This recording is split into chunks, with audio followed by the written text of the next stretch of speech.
Hi. So this week is also going to be short and bittersweet. Cause I'm still not like, you know,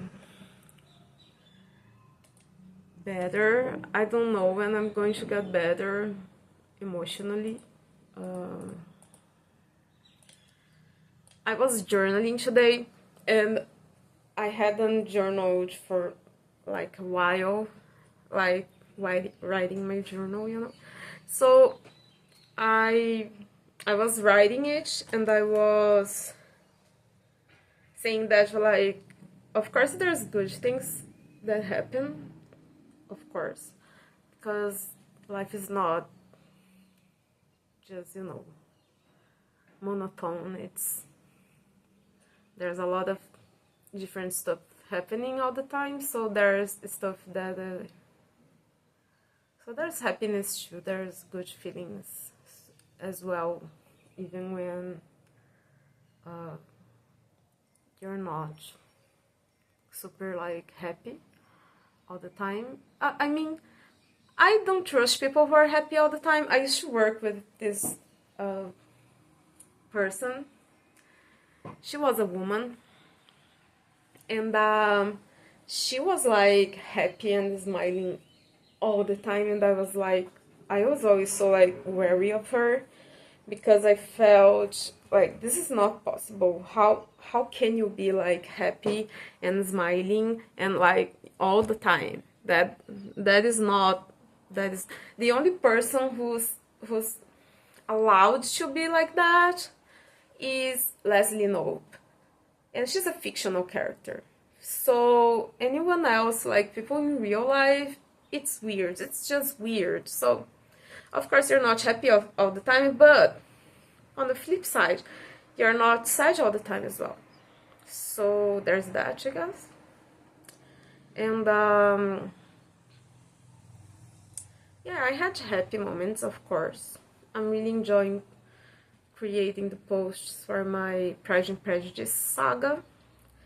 Um, I want to take some time this weekend to record for YouTube because I have to record, in a different format.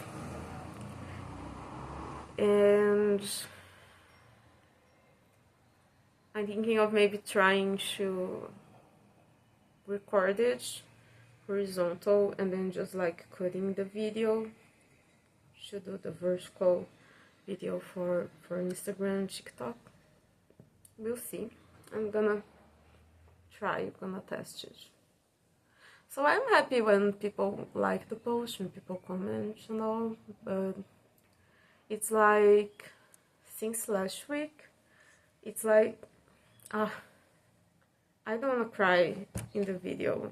I don't cry in the video, but it's like everything I do is like tinged with sadness. So all the time, like there's this sadness like lurking, and I think until like the situations that are causing this, until they are resolved, I don't think this is going to go away. So I have to like accept it. Hello darkness, my old friend. Hello sadness. Yeah, let's go to work. So yesterday I was better at work. I was more productive. I finally I reorganized my mind, and I was able to be like to do everything that I had to do, to organize my work, because I have like a lot of different stuff to do. I have a lot of different stuff to do and a lot of different stuff to keep track of. So that is hard. for me. That would be hard for anyone, really, but you know. So, you know, I got better at that yesterday, I think, finally. So that was good. I was more productive. I finished a lot of tasks, and I did my dishes. I emptied like 99% of my dishes. There's still like a little bit, but it's just like, you know, a little bit of stuff that I was too lazy to do yesterday. But I did like, it was like two or three things. And I also, let me think, yeah. And I noticed something, so, I have to tell this to my therapist, but like,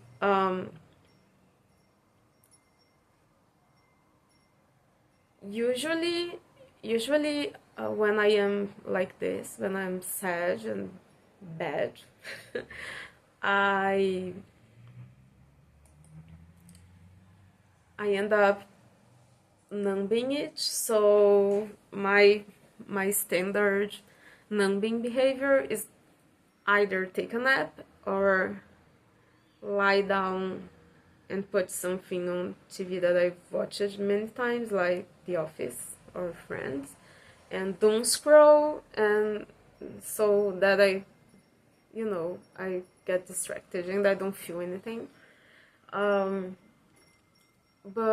ever since I started trying to break that pattern and like do the stuff that make me want to do that, it's so weird because I'm not a person who cries a lot. I think I said that before, but like I don't cry a lot, but it happens sometimes. Like I'm like, no, you're going to do it. You are going to do it. I know it's hard, but it's going to be good for you. You are going to risk that from your list. You are going to be able to relax. So we are going to do it. And it's like loving. It's like tough love.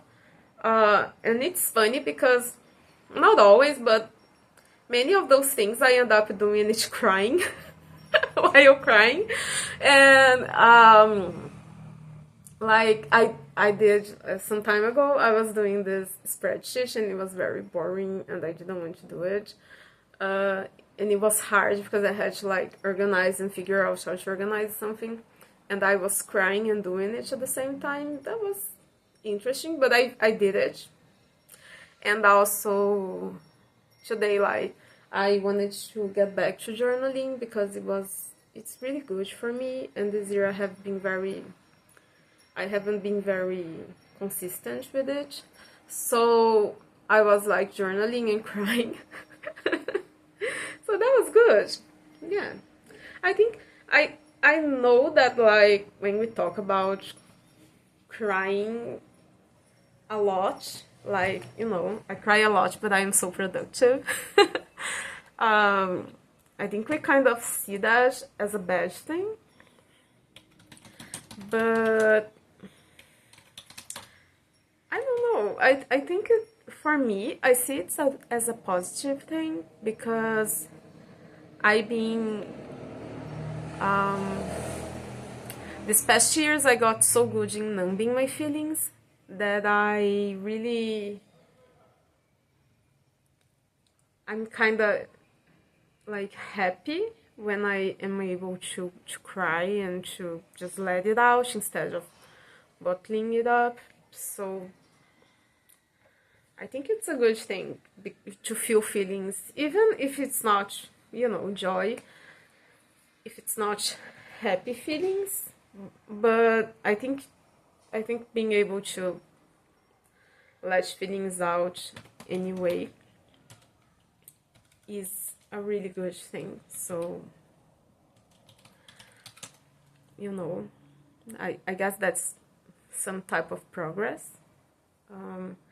And I've had a burnout So yeah.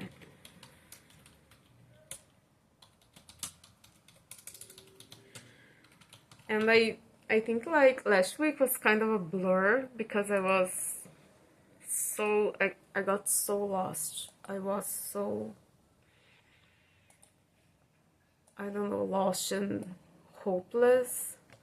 And I'm still feeling hopeless, but at least I'm not feeling lost anymore, that lost. I figured it out, so that's good. But I'm still sad. But I'm going to like accept it. It's just, it is what it is. I think life has these different like phases, and we can't be happy all the time or having good things happening all the time. So I taking this in, knowing that, hoping that something good is going to happen, you know, ahead. So that is good.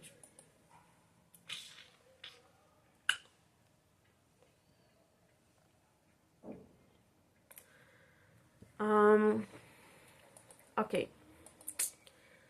This week okay, from last week to this week, I think the two main things are that I've been listening a lot to I Can Do It With a Broken Heart, obviously. I have the whole like lyrics almost I know almost everything by heart by now, but not yet, which is like weird because I've been listening to it a lot, and you know, Taylor, she knows the pain. She just, how come she translated this feeling so well? She's amazing, right? Also, I have been addicted.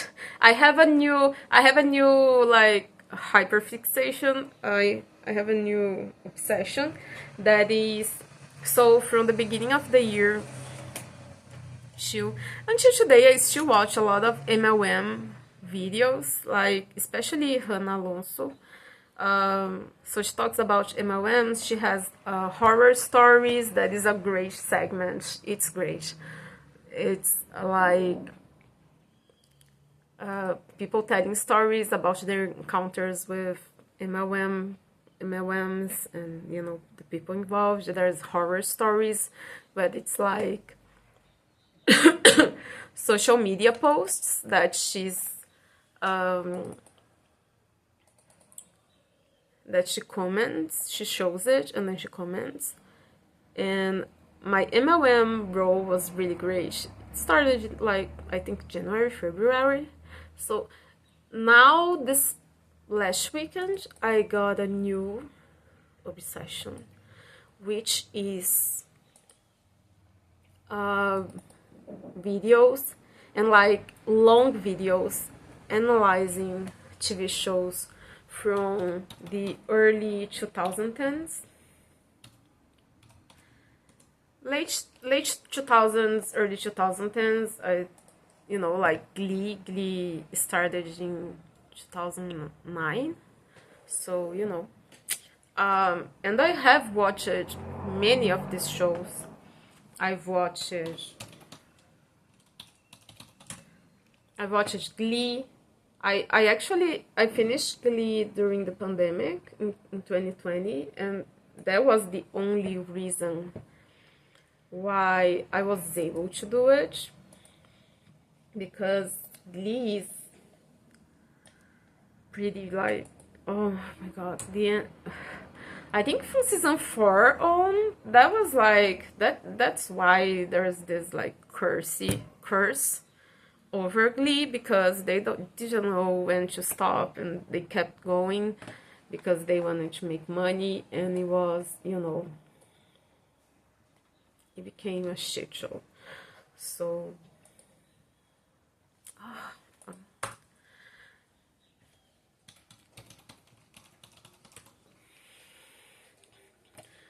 So I think that's why.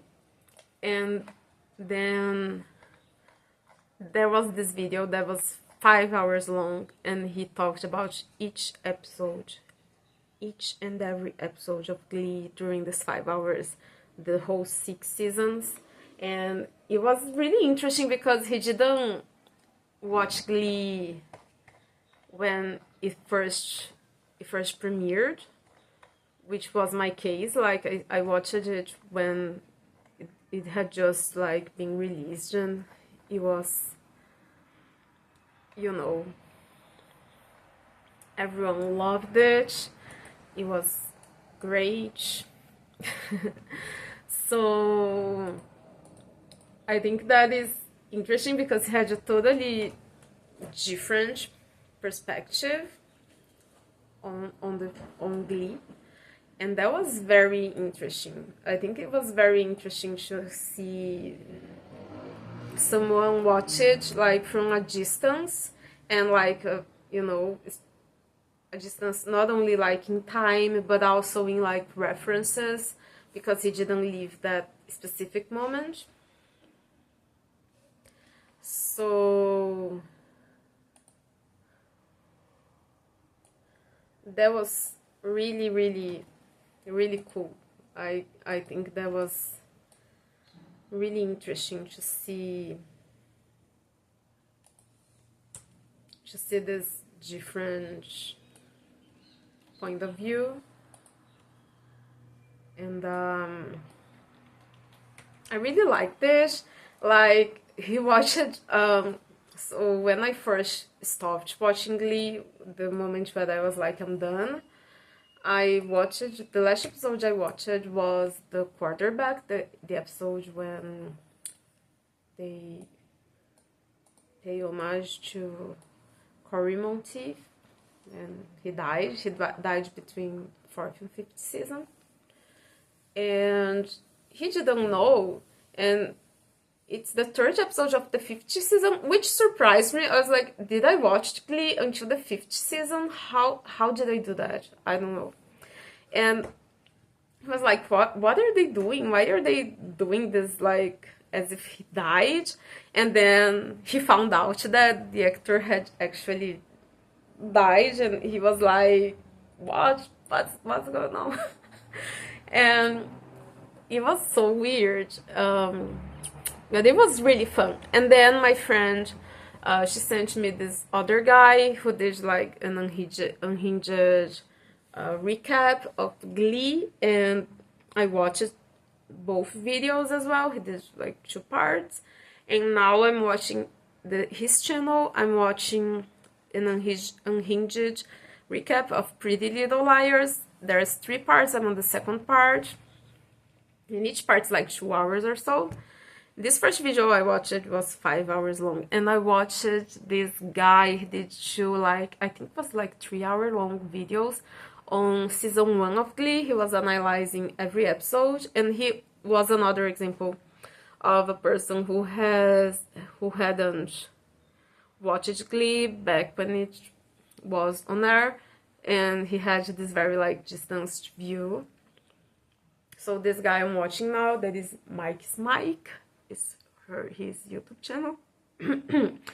First, I really like him. I think he's great. I love that he's British, but also he has a lot of common references. He has this like little random K-pop references once in a while, which is very fun.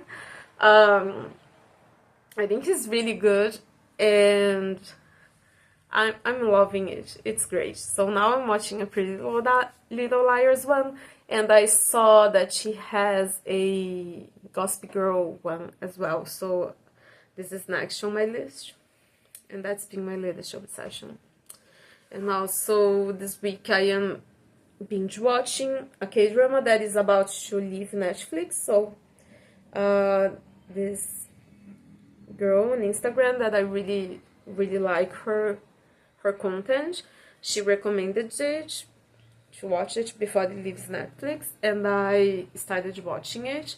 It's really good. It's called My Unfamiliar Family, and it's the story of a family, you know, father, mother, 3 children, 2 women and a man who is the youngest, and how it's like how adult life kind of makes us distance ourselves from each other, and everyone in the family is kind of trying not to bother the other with their own problems.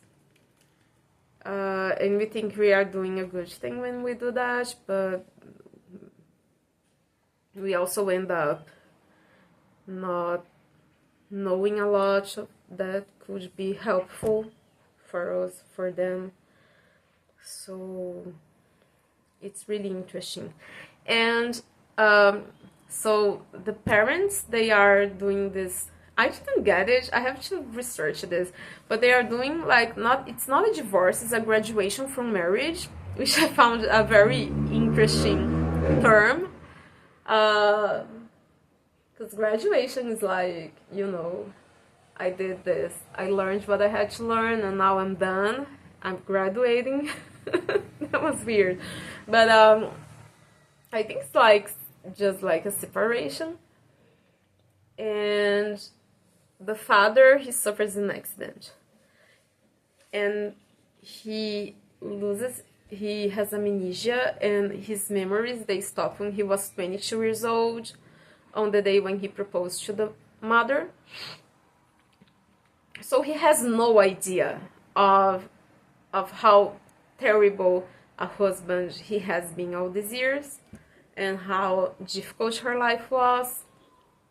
And she has to deal with that, and she has all of this resentment against him, but at the same time, he doesn't remember, so she has to like treat him somewhat nicely.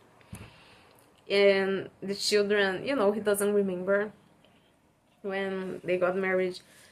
The mother was pregnant with her first daughter, so he doesn't really remember the children, but it's really interesting to see him reconnect with the family in that stage. And it really got me thinking, like, I don't know, I really like this idea of living to like impress, to honor your younger self, because they were dreaming a lot, and they had, high hopes for the future, and they were doing the best. So we should do our best as well, thinking not only of honoring our past selves, but also our future selves, that, but adult life is hard, and I think it starts like beating us up so much at a point that we get just tired and mean, and it's really difficult not to let it make you, harden your heart and make you do awful things. And I think especially for men, because men are not taught to deal with their feelings, to connect with their feelings, so they don't know what to do with, like I said, I think it's a good thing that I've been crying and letting my